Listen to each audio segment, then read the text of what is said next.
जय हिंद दोस्तों, स्वागत है आप सभी का हमारे YouTube चैनल में। आज हम बीए सेकेंड ईयर का सोशियोलॉजी प्रथम प्रश्न पत्र का पहला चैप्टर पढ़ने वाले हैं। इससे पहले हमने आपका शिक्षा शास्त्र पर ऑलरेडी 5 चैप्टर तक कवर कर लिया। अगर आपने नहीं देखा है तो चैनल को सब्सक्राइब करके वीडियो देख सकते हैं।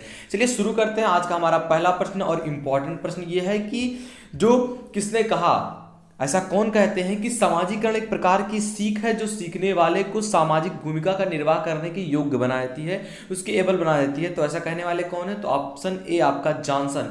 जॉनसन ने कहा था कि समाजीकरण एक प्रकार की सीख है जो सीखने वाले को सामाजिक भूमिका का निर्वाह करने के योग्य बना देती है। इंपॉर्टेंट प्रश्न आपके लिए है तो आप ये याद कर लेंगे, जॉनसन ने ऐसा कहा था। आइए अगले प्रश्न की ओर बढ़ते हैं। हमारा अगला प्रश्न है कि किसने कहा, ऐसा कौन कहते हैं कि साथ काम करने, सामूहिक उत्तरदायित्व की भावना विकसित करने तथा दूसरों की कल्याण संबंधी आवश्यकताओं को दृष्टि में रखकर कार्य करने की जो प्रक्रिया होती है उसे समाजीकरण कहते हैं। ऐसा स्टेटमेंट किसने दिया था?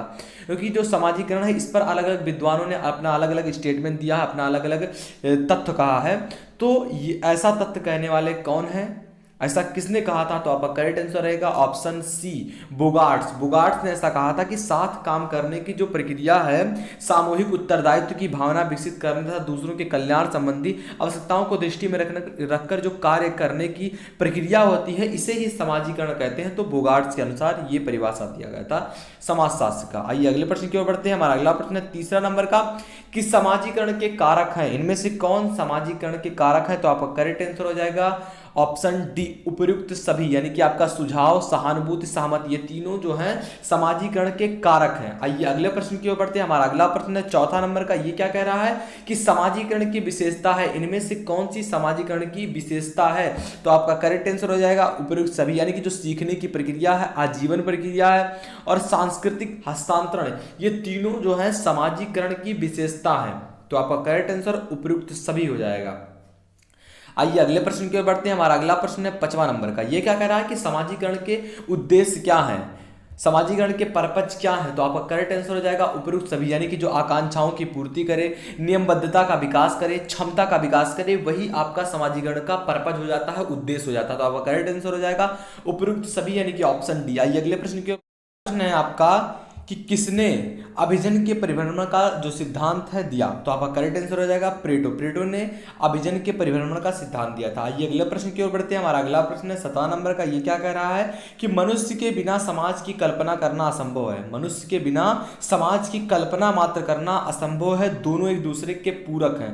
मनुष्य रहेगा तो समाज रहेगा और आपका समाज है तो मनुष्य रहेंगे, तो दोनों एक दूसरे के पूरक हैं। यह कथन किसका है? तो ऐसा कौन कहते हैं? रूसो। रूसो ही ऐसा कहते हैं कि मनुष्य के बिना समाज की कल्पना करना असंभव है, दोनों एक दूसरे के पूरक हैं। आइए अगले प्रश्न की ओर बढ़ते हैं। हमारा अगला प्रश्न है 8वां नंबर का। ये क्या कह रहा है कि समाज का साव्य जो सिद्धांत है किसके द्वारा प्रस्तुत किया, किसने प्रस्तुत किया?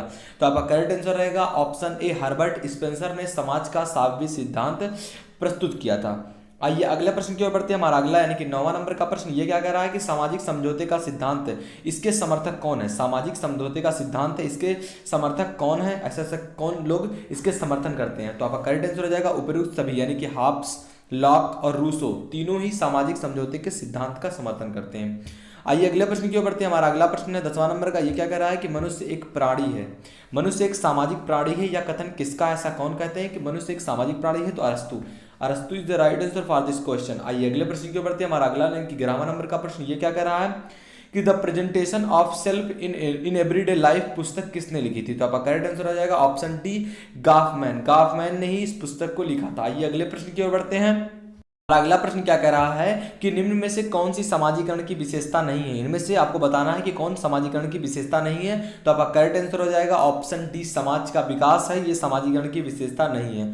आइए अगले प्रश्न की ओर बढ़ते हैं। हमारा 13 नंबर का प्रश्न ये क्या कह रहा है कि निम्न में से कौन सा समाजीकरण का उद्देश्य नहीं है? इनमें से कौन सा समाजीकरण का पर्पज नहीं है, उद्देश्य नहीं है? तो आपका करेक्ट आंसर हो जाएगा ऑप्शन सी, जो आपका सहनशीलता का विकास है, ये निम्न में से समाजीकरण का उद्देश्य नहीं है, पर्पज नहीं है। आइए अगले प्रश्न की ओर बढ़ते हैं। हमारा 14 नंबर का प्रश्न ये क्या कह रहा है कि एक व्यक्ति को सामाजिक प्राणी के रूप में परिवर्तन होने की प्रक्रिया का नाम ही समाजीकरण है। यह परिभाषा किसने दिया था? सामाजिक जो आपका समाजशास्त्र है, समाजीकरण है, इसका परिभाषा किसने दिया था? ऐसा।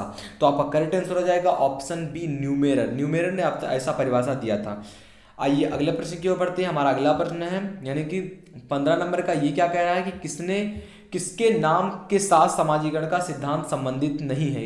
इनमें से किसके नाम के साथ समाजीकरण का सिद्धांत संबंधित नहीं है? तो आपका करेक्ट आंसर हो जाएगा ऑप्शन सी, फ्रेजर। फ्रेजर के साथ इनका जो समाजीकरण है इसका सिद्धांत संबंधित नहीं है। अगले प्रश्न की ओर बढ़ते हैं। हमारा अगला प्रश्न है कि समाजीकरण सीखने की वह प्रक्रिया है जिसके द्वारा लोग अपनी संस्कृति के विश्वास हैं, अभिव्यक्तियों, मूल्यों और प्रथाओं को ग्रहण करते हैं। यहाँ परिभाषा किसने दी? तो ऐसा परिभाषा देने वाले हैं स्टीवर्स और योम गिलन, ऐसा परिभाषा इन्हीं देते हैं। आज अगले प्रश्न की ओर बढ़ते हैं। हमारा 17 नंबर का प्रश्न ये क्या कह रहा है? निम्न में से कौन समाजीकरण का कारण नहीं है? इनमें से कौन समाजीकरण का कारण नहीं है? तो क्रोध जो है ये समाजीकरण का कारण नहीं है। तो आप ऑप्शन डी करेक्ट हो जाएगा इसके लिए। आइए अगले प्रश्न की ओर बढ़ते हैं। हमारा अगला प्रश्न क्या कह रहा है कि निम्नलिखित में से किस बालक को 1954 में जंगली जानवरों से मुक्त कराकर लखनऊ के बलरामपुर अस्पताल में भर्ती किया गया था? कौन सा ऐसा बालक था? तो Ramu. Ramu is right answer for this question. आइए अगले प्रश्न की ओर बढ़ते हैं। हमारा अगला प्रश्न 19 नंबर का ये क्या कह रहा है कि निम्न में से किसका जीवन समाज के बाहर विकसित हुआ? निम्नलिखित में से किसका जीवन जो है समाज में नहीं हुआ बल्कि समाज से बाहर विकसित हुआ? तो वो कौन थे? कैप्सर जो आपके हाउस हैं, कैस्पर हाउस ने जो समाज है इनसे बाहर इनका विकास हुआ। आइए अगले प्रश्न की ओर बढ़ते हैं। हमारा अगला प्रश्न है 20वां नंबर का ये क्या कह रहा है कि कमला और अमला को भेड़ियों की माद से कब पकड़ा गया? जो मेढ़िए हैं, मेढ़िए इनके माद से कब पकड़ा गया? तो आपका करेक्ट आंसर रहेगा सन 1920 ईस्वी में इन्हें पकड़ा गया। तो आपका करेक्ट आंसर हो जाएगा ऑप्शन सी। आइए अगले प्रश्न की ओर बढ़ते हैं। हमारा अगला प्रश्न है कि न्यूरेमबर्ग जो है में कास्पर हासर नामक 17 वर्ष के एक बालक को कब पकड़ा गया था? तो सन 1928 ईस्वी में। आइए अगले प्रश्न की ओर बढ़ते हैं। हमारा 22 नंबर का प्रश्न ये क्या कह रहा है कि समाजीकरण की प्रक्रिया शुरू हो जाती है, कब से शुरू होती है? तो बच्चे के जन्म के बाद से ही समाजीकरण की प्रक्रिया शुरू हो जाती है। धीरे धीरे वह समाज में आता है, बोलना सीखता है, लोगों का जैसा भेदभाव रहेगा वह खुद को अपने आप ऑब्जर्व करना सीख जाएगा। आइए अगले प्रश्न की ओर बढ़ते हैं। अगला प्रश्न क्या कह रहा है कि समाजीकरण का प्रथम सोपान क्या है? समाजीकरण के तमाम सोपान होते हैं, इसमें प्रथम सोपान क्या है? तो मौखिक अवस्था जो है ये समाजीकरण का प्रथम सोपान है। तो आपका करेक्ट आंसर हो जाएगा ऑप्शन ए। आइए अगले प्रश्न की ओर बढ़ते हैं। हमारा अगला प्रश्न क्या कह रहा है कि समाजीकरण का द्वितीय सोपान क्या है? तो इसमें द्वितीय सोपान क्या है? शौच अवस्था। मौखिक अवस्था, शौच अवस्था। मौखिक अवस्था आपका प्रथम सोपान है और द्वितीय अवस्था क्या है? शौच सोपान है। तो आपका करेक्ट आंसर ऑप्शन बी हो जाएगा। आइए अगले प्रश्न की ओर बढ़ते हैं। हमारा अगला प्रश्न है 25 नंबर का ये क्या कह रहा है कि किशोरावस्था के बाद समाजीकरण की प्रक्रिया के सोपान है। इनमें से किशोरावस्था के बाद समाजीकरण की जो प्रक्रिया होती है इसके सोपान क्या है? उपयुक्त सभी, यानी कि आपका युवावस्था में जाएंगे, प्रौढ़ अवस्था में जाएंगे, वृद्धावस्था। तो आपका उपयुक्त सभी करेक्ट हो जाएगा इसके लिए। आइए अगले प्रश्न की ओर बढ़ते हैं। हमारा अगला प्रश्न है 26 नंबर का कि कह रहा है कि व्यक्तित्व इन सभी गुणों का योग एवं संगठन है जो समूह में व्यक्ति की भूमिका निर्धारित करता है। यह कथन किसके द्वारा कहा गया? तो करेक्ट आंसर रहेगा आपका ऑप्शन बी, पार्क योम बर्गेस द्वारा कहा गया ये कथन है। आइए अगले प्रश्न की ओर बढ़ते हैं। हमारा अगला प्रश्न यानी कि 27 नंबर का ये क्या कह रहा है कि व्यक्तित्व प्रत्येक व्यक्ति से संबंधित मूल और अर्जित गुणों का समूह है। यह कथन किसके द्वारा कहा गया? तो आपका करेक्ट आंसर रहेगा ऑप्शन सी, लैपियर द्वारा कहा गया था कि जो व्यक्तित्व है प्रत्येक व्यक्ति से संबंधित मूल एवं अर्जित गुणों का समूह है। अगले प्रश्न की ओर बढ़ते हैं। हमारा अगला प्रश्न है 28 नंबर का ये क्या कह रहा है कि व्यक्तित्व निर्माण के पक्ष हैं। इनमें से कौन से व्यक्तित्व निर्माण के पक्ष हैं? तो उपरोक्त सभी, यानी कि आपका शारीरिक, सामाजिक, संस्कृति, मनोविज्ञान तीनों ही व्यक्तित्व निर्माण के पक्ष हैं। आइए अगले प्रश्न की ओर बढ़ते हैं। हमारा 29 नंबर का प्रश्न क्या कह रहा है कि स्व, जो आपका स्व है को मौखिक रूप से एक सामाजिक रचना मानते हैं। कौन मानते हैं? तो मीड मानते हैं स्व को एक मौखिक रूप से सामाजिक रचना। अगले प्रश्न की ओर बढ़ते हैं। हमारा अगला प्रश्न है कि समाजीकरण के अभिकरण है। इनमें से कौन समाजीकरण के अभिकरण है? तो आपका करेक्ट आंसर हो जाएगा ऑप्शन डी, उपयुक्त सभी, यानी कि आपका परिवार, क्रीड़ा समूह, पड़ोस तीनों ही समाजीकरण के अभिकरण हैं।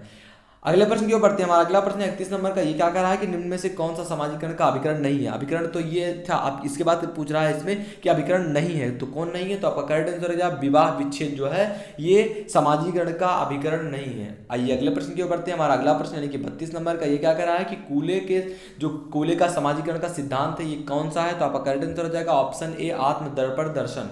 आत्मदर्पण दर्शन कूले का समाजीकरण सिद्धांत है। आइए अगले प्रश्न की ओर बढ़ते हैं। ये क्या कह रहा है कि दुर्खीम का समाजीकरण का सिद्धांत क्या है? दुर्खीम ने अपना समाजीकरण का सिद्धांत दिया था, तो इनका क्या है? तो सामूहिक चेतना जो है ऑप्शन डी ये करेक्ट हो जाएगा दुर्खीम का समाजीकरण सिद्धांत के लिए। अगले प्रश्न की ओर बढ़ते हैं। हमारा अगला प्रश्न यानी कि 34 नंबर का ये क्या कह रहा है कि मनुष्य की समाज पर निर्भरता व्यक्त करने की दृष्टि में मैकाइबर एवं पेज के आधार को बताना है आपको। तो आपका करेक्ट आंसर हो जाएगा ऑप्शन डी उपरोक्त सभी। आइए अगले प्रश्न की ओर बढ़ते हैं। 35 नंबर का प्रश्न आपका क्या कह रहा है कि समाज एक सावयव है, इस अवधारणा के समर्थक कौन है, ऐसा अवधारणा को कौन मानते हैं? तो आपका करेक्ट आंसर हो जाएगा option A Herbert Spencer. Herbert Spencer समाज के सावयव हैं, इस अवधारणा के समर्थक। आइए अगले प्रश्न की ओर बढ़ते हैं। हमारा अगला प्रश्न 36 नंबर का, ह्यूमन सोसाइटी पुस्तक किसने लिखी? तो आपका ह्यूमन सोसाइटी है नामक पुस्तक किसके द्वारा लिखा गया? तो आप करेक्ट आंसर रहेगा उपरोक्त में से कोई नहीं, ना ही कूले द्वारा, ना ही मैकाइवर पेज द्वारा, ना ही जॉनसन द्वारा। तो आपका करेक्ट आंसर हो जाएगा उपरोक्त में से कोई नहीं। आइए अगले प्रश्न की ओर बढ़ते हैं। हमारा अगला प्रश्न है 37 नंबर का, ये क्या कह रहा है कि द सोशियोलॉजी ऑफ सोसाइटी पुस्तक किसने लिखा था? जो आपका द सोशियोलॉजी ऑफ सोसाइटी नामक पुस्तक के लेखक कौन है? तो करेक्ट आंसर हो जाएगा Ginsberg. Ginsberg the psychology of society नामक पुस्तक को लिखते हैं। ये अगले प्रश्न की ओर बढ़ते हैं। हमारा अगला प्रश्न है कि कौन सा समाजशास्त्री और अवधारणा का युग्म सुमेल नहीं, इनमें से कौन सुमेल नहीं करता है? तो आपका सामूहिक चेतना काम्टे द्वारा किया गया है, ये आपका गलत है। आइए अगले प्रश्न की ओर बढ़ते हैं। हमारा अगला प्रश्न है 39 नंबर का, ये क्या कह रहा है कि पहचान का संकट का सिद्धांत दिया, जो पहचान का संकट सिद्धांत है किसने दिया? तो आपका करेक्ट आंसर हो जाएगा ऑप्शन डी एरिक्सन ने दिया था। आइए अगले प्रश्न की ओर बढ़ते हैं। हमारा अगला प्रश्न क्या कह रहा है 40 नंबर का कि ब्रूम योम सेल्जनिक के अनुसार निम्नलिखित में से कौन सा समाजीकरण का पर्पस है, इनमें से कौन सा उद्देश्य है? तो आपका करेक्ट आंसर हो जाएगा उपयुक्त सभी, यानी कि आधारभूत नियमबद्धता का विकास, आकांक्षाओं की पूर्ति, सामाजिक भूमिकाओं को निभाने की सीख, ये सारे ब्रूमियोम सेल्जिन के अनुसार निम्नलिखित जो हैं इनमें से समाजीकरण के पर्पस है, उद्देश्य। आइए अगले प्रश्न के ऊपर बढ़ते हैं। हमारा 41 नंबर का प्रश्न ये क्या कर रहा है कि निम्नलिखित में से किसने पुस्तक माइंड सेल्फ एंड सोसाइटी पुस्तक लिखी? इनमें से जो आपका पुस्तक है जिसका नाम है माइंड सेल्फ एंड सोसाइटी नामक पुस्तक को लिखने वाले कौन है? मीड ने माइंड सेल्फ एंड सोसाइटी नामक पुस्तक लिखा है। इंपॉर्टेंट प्रश्न आपके लिए है। आइए अगले प्रश्न की ओर बढ़ते हैं। हमारा अगला प्रश्न है 42 नंबर का, ये क्या कह रहा है कि अन्यों द्वारा निर्देशित की अवधारणा किसने दी थी?